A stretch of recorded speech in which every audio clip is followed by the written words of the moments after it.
Welcome to my channel, and today I will be doing my first page from Escape to Wonderland, beautiful coloring book by Good Vibes and Warriors.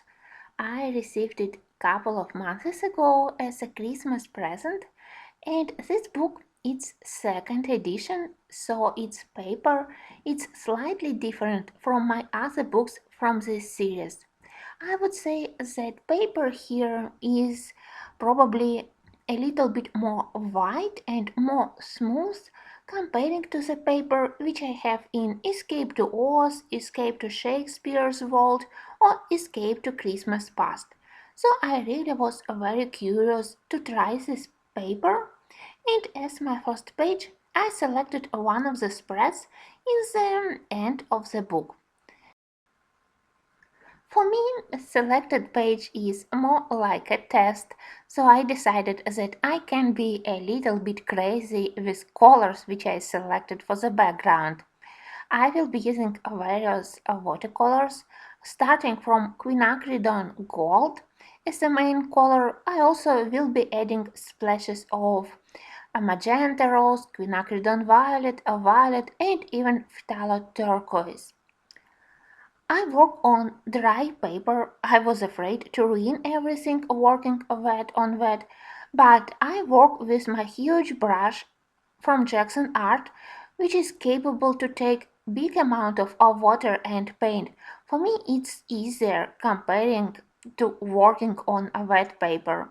When I work on dry paper, but with this huge brush with water and paint, my watercolor paint after drying less they have less tendency to lighten after drying. It's normal for watercolors to be light after drying, but on wet paper they became extremely light, so it's difficult for me to decide how much pigment I need to put. But when I work on dry paper it's easier to control, and because of the big amount of water on the brush, it's still possible to create beautiful stains and color floating on the surface of the paper. Well, paper wasn't bad, but I would say that it behaved a little bit different comparing to the paper in the first editions. In several places, I got something like stains which appeared on the paper. It's difficult to explain why and how it appeared, but it's definitely not like in the first book.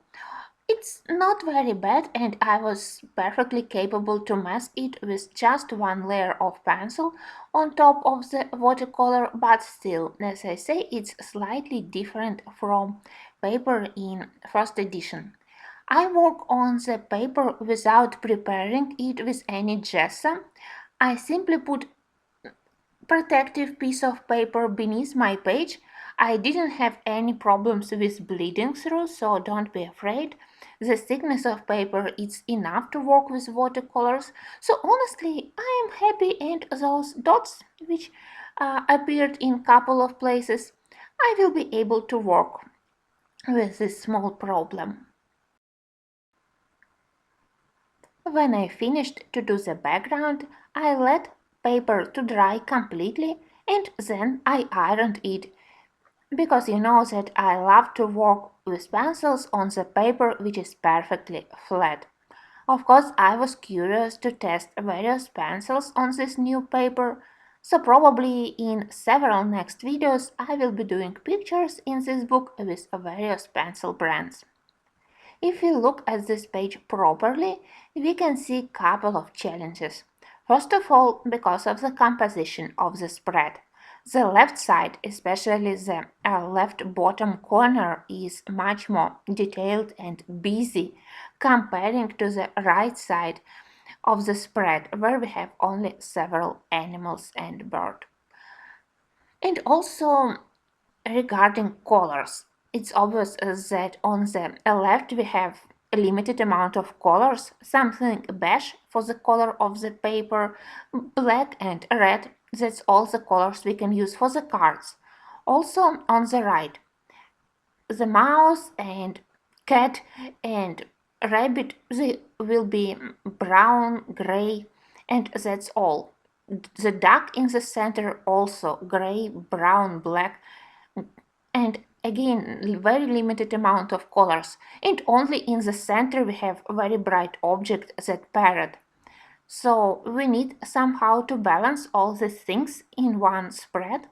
Probably because of the limited amount of colors which I plan to use on the cards and animals, I decided to be so crazy with the colors of the background.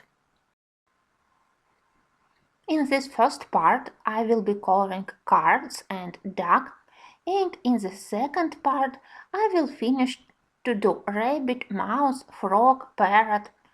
Mostly I will be using today Arteza pencils. And for the cards, I will be using a mix of various pencils because here the most important thing is color.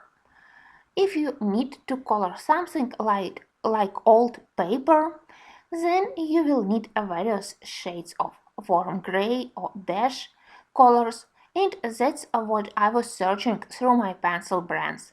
The most helpful colors were various beige, cream, milk colors from Monarch set. You know that Black Widow Monarch, it has nice variety of pastel colors, but also I grabbed a couple of colors from Black Widow set for coloring dark skin. Colors like leather or sweater were very helpful for creating effect of the slightly yellowish old paper. And for shading, to create shadows in the areas where one card laying on top of other and in such a way create shadow between cards, I also used Mitsubishi, raw umber and beige. They also were quite helpful. I decided that I want my picture to look more like painting and less like coloring book, so that's why I will be masking all black lines as much as possible. So thanks for listening, thanks for watching. I hope that you will find something interesting in this first part and that you won't miss the second part where I will finish this spread.